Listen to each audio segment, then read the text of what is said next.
This is the Extreme Stewardship Podcast, where we explore anything and everything that gets us better at making things good and good at making things better.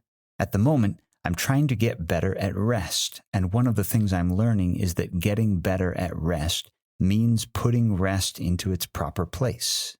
I mean, I need rest to be part of a whole life rhythm that knows when to work and how hard, and when to rest and how long, and that's not just a day-to-day question, like what time should I wake up and what sorts of work should I do all day, and then what time should I stop working at the end of the day, and stuff like that. I do need that daily rhythm, but I also need a weekly rhythm, and maybe a yearly rhythm, and maybe there's a rhythm to my whole career, and maybe there's a rhythm to my whole life. Let's start by going back to Genesis 1.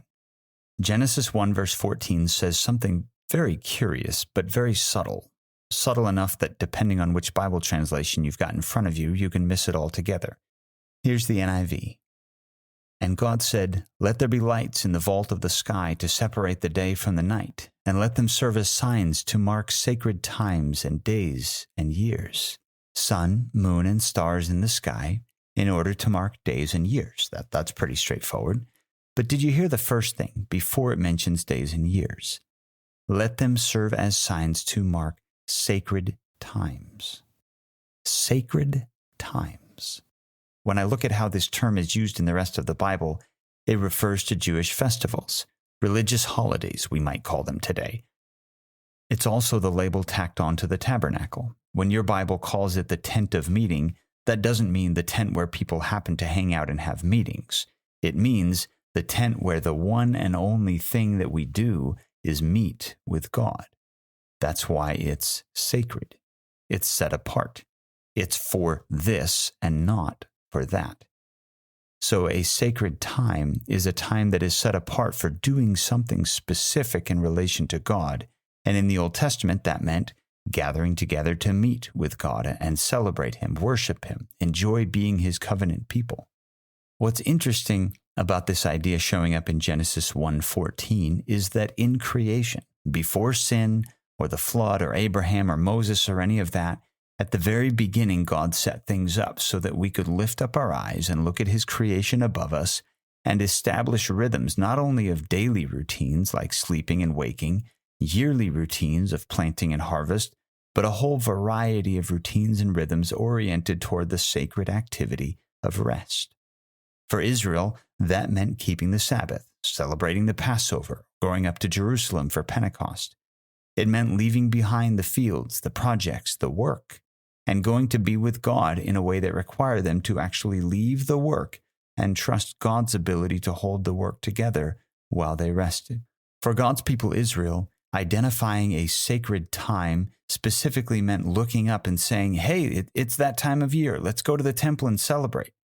It meant saying yes to God's invitation to step away from improving creation, that's work, and step into a planned opportunity to enjoy creation, that's rest.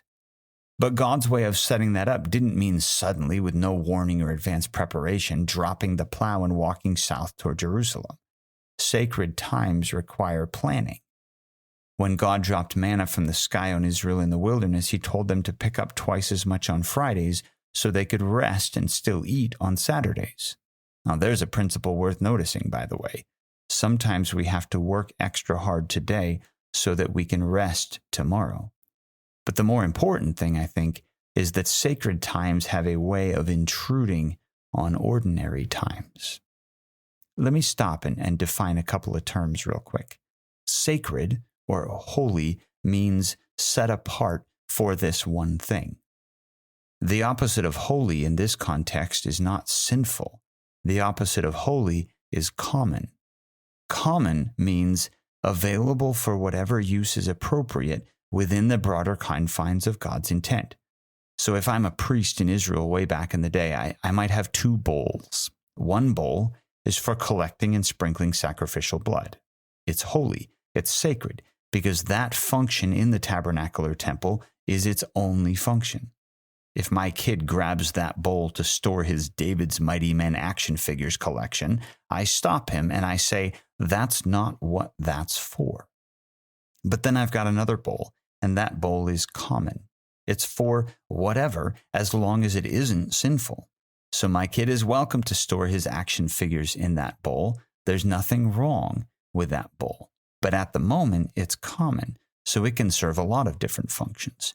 The problem comes, the sin comes, when we take something that's sacred, something that's holy, and treat it as though it were common. That's what the Bible calls profanity.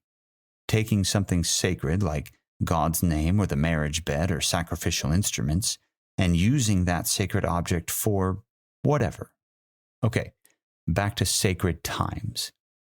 Most of Israel's life was common. That means living life with God, working the land, raising your kids, being obedient to God's law, all that.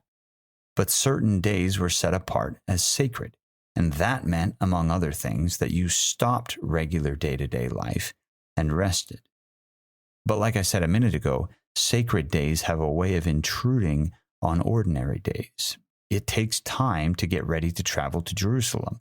It takes work, extra work, to gather enough and cook enough in advance to eat on the Sabbath. And the festivals, what? If you've ever hosted Thanksgiving dinner, you know what I mean. God help the person who invites 15 extra people over for Thanksgiving Day and starts the planning process the morning of. Sacred times don't work like that. They have a way of, well, maybe here's a way to say it. Centers of gravity have a tendency to increase in mass. If you treat the sacred moment or day or month as truly sacred, you're going to be leaning into it well in advance and recovering from it well afterward. Think about the person you know who is obsessed with Christmas. Christmas Day becomes Christmas Eve, becomes Christmas week, becomes Christmas season. And as soon as you call it a season, it can grow into a continual year-round phenomenon. Sacred times are like that. It might be Christmas, it might be 4th of July, it might be birthdays, it might be the next season of your favorite show. Our lives inevitably revolve around our sacred times. That's what Genesis 1:14 is saying. God has constructed us as human beings and the world around us to revolve around, to center around times that we have set apart for certain things. Now, maybe you've been told that you ought to have a sacred time within the rhythm of your day. Quiet time, daily devotions, daily Bible reading or prayer, whatever term you got told that you should have a portion of your day that's sacred, that's set apart for God. And hopefully you got told to do this not because if you read your Bible in the morning, you could do whatever you wanted, sinful or otherwise, with the rest of your day. Hopefully you got told that doing this was a way to set the tone for the rest of your day, to connect with God first thing so that the content of that Bible reading, for example, would be on your mind until bedtime that night or something like that. And if you grew up or live in a context where people talk about sacred times as a daily rhythm, I'll bet you also heard a lot about sacred times as a weekly rhythm, as in being with a local church on Sunday morning. And hopefully, again, you heard that setting aside time on Sunday mornings was supposed to influence the rest of the week. It wasn't a check the box so I can do whatever I want the rest of the week kind of thing. Now, I know there are lots of people who do precisely that. They say a prayer in the morning so they don't have to talk to God the rest of the day. They go to church on Sunday so they're covered for all the sin they look forward to committing Monday through Saturday. But that's not the idea, and that's not how it's generally presented as far as I can tell. Here's what's most interesting to me about this.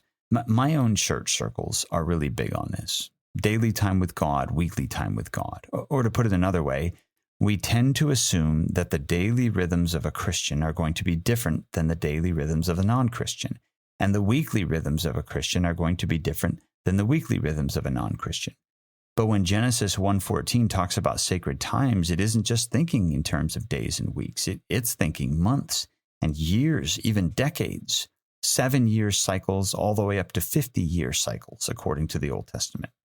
God created us to think in cycles, in back and forth rhythms, in locating ourselves in any given moment at a certain point in the day, in the week, in the month, in the year, all the way up to considering the cycle of an entire lifespan. So here's a big question. If our daily rhythms revolve around sacred time with God, and our weekly rhythms revolve around sacred time with God, why not monthly rhythms and yearly rhythms and all the rest? Or maybe another way of coming at it would be to ask, how are my yearly rhythms different from someone whose life doesn't revolve around God. Now, I'm a professor, so that comes with some fairly predictable yearly rhythms, whether you're a Christian professor or a non-Christian professor, whether you work at a Christian university or a non-Christian university, and there's nothing wrong with that. God doesn't call us to make every part of our rhythms different. If he had, he would have told Israel to plant in the harvest season and harvest during the planting season. But since God is the one who set up the natural rhythms of creaturely existence, he knows about planting and harvesting and weather patterns and ideal conditions and all this. There's nothing holy about living out of step with the basic rhythms of human life the way God designed it to be lived. Go read Proverbs if you want some more data on this point. Anyway, the point isn't that I should be different just for the sake of being different. Remember, it's not holy versus sinful, but holy versus common. And holy and common are both good. Whether we live into our creatureliness through Jesus or not, we are still creatures. And there's this thing that people call common grace. That means all creatures are invited to live according to common rhythms. And yet there's more.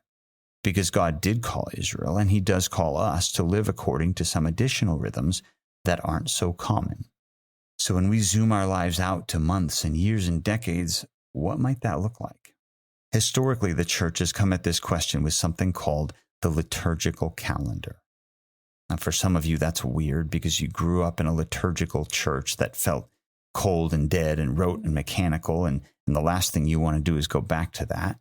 And for some of you, that's weird because you've never heard of the liturgical calendar, but you have a vague sense that it's one of those Catholic things, even if you don't know what you mean by that word.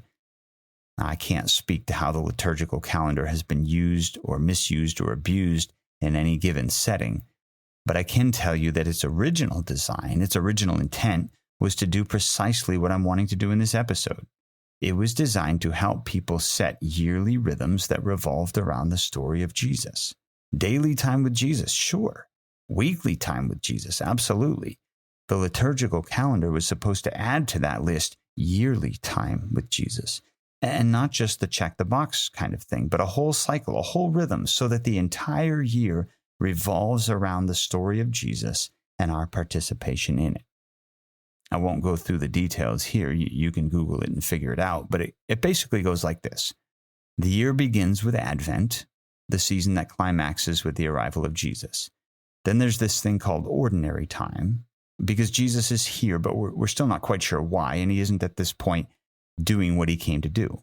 Then we move into the season of Lent, which is to Easter what Advent is to Christmas. So the season of Advent climaxes with Christmas, and the season of Lent climaxes with Easter.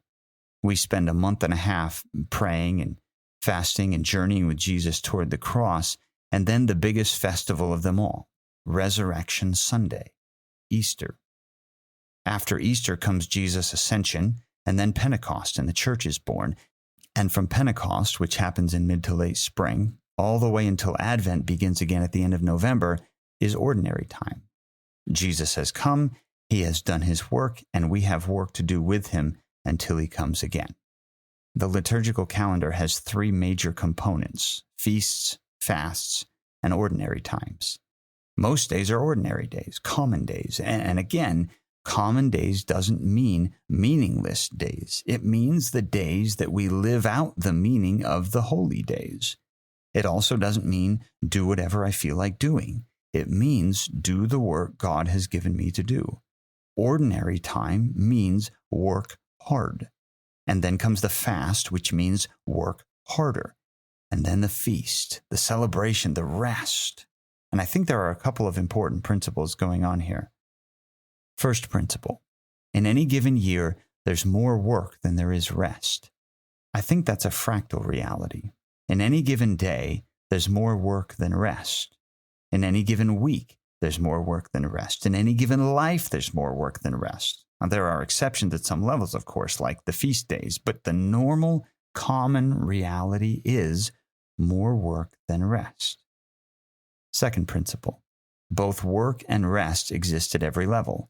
A work-rest rhythm every day, every week, every month, every year, and even beyond that. There's a work-rest rhythm to life. But even when at a macro level there's an uptick or in one or the other, they're both still present. At every stage of life, there needs to be both work and rest. Kids need to work. Retirees need to work. Prime of life adults need to rest. Third principle. This whole discussion requires constant awareness. It's a major ask in terms of self-awareness because at 10:45 on any given Monday in September, I've got a daily rhythm, a weekly rhythm, a yearly rhythm, and a lifelong rhythm, all interacting, all relevant to my self-awareness and to my awareness that I am a creature who has been put here by my Creator to be in constant cycles between work and rest. And my well-being as a creature is significantly dependent on riding all of those waves simultaneously and properly. Fourth principle. Ordinary time is hard work. In some ways, it's the hardest because it's the grind. It's the daily getting after it. It's the long obedience in the same direction. Fasting is harder in some concrete sense, but when I fast, I have a very specific and generally short-term thing going on, so I can lean into that for a brief period of time, knowing there's an end in sight. But ordinary time, especially in the summer and fall, it's long. I think one mistake I've made is to treat the fast with the sort of commitment and intensity I ought to give ordinary time. I remember doing a 5-mile run with a friend in college. I was in good shape from basketball, but I wasn't a runner. I think we ran those 5 miles in about 45 minutes, which isn't awful if you're not a runner. And when we stopped, I was done. My friend barely broke a sweat. It wasn't even a workout for him. 5 miles in 45 minutes didn't faze him, like at all. The pace that he would have run 5 miles was the pace I would have run a couple hundred meters. And when I look at the sort of commitment that ordinary time ought to be, a commitment to daily, unwavering faithfulness to the work that God has for us, I think my conditioning for that work is like my conditioning for that run. Sure, I can hold the line. I can work hard. I can keep my hand to the plow for a couple of weeks during Advent. But for 6 straight months, from planting season all the way past the harvest, not likely. I think maybe the bar is way too low when I look at the sort of commitments I've made for the fast and realize that ought to have been the norm. That ought to have been ordinary time. And if that's ordinary time, man, the fast is going to be intense. And if the fast is that intense, the feast, oh wow, is that feast going to taste good? There's another principle worth considering. The harder the work, the sweeter the rest. This isn't rocket science. The harder the work, the better the rest. And of course, the better the rest, the better the work. If we don't find joy in the things that ought to be enjoyable, maybe it's because we're not working hard enough on the things that ought to be improvable. We sleep better at night when we exercise during the day. We take the most pride in our achievements when we actually devote ourselves to achieving them. Who appreciates peace more than a combat veteran? The harder the work, the deeper the rest. I know this isn't a perfect formula. You can exercise really well and still not be able to sleep if the rest of your life is all jacked up. But as a baseline condition, maximum enjoyment of God's creation follows from maximum improvement of God's creation. So if we want to really enjoy rest, first we have to work and work hard. In the ordinary times, we work hard. In the fasts, we work harder. And in the feasts, we rest deeply. We enjoy deeply, in part because we have worked hard to get to that point, and in part because we trust in a God who never stops working and on whom our work depended all along.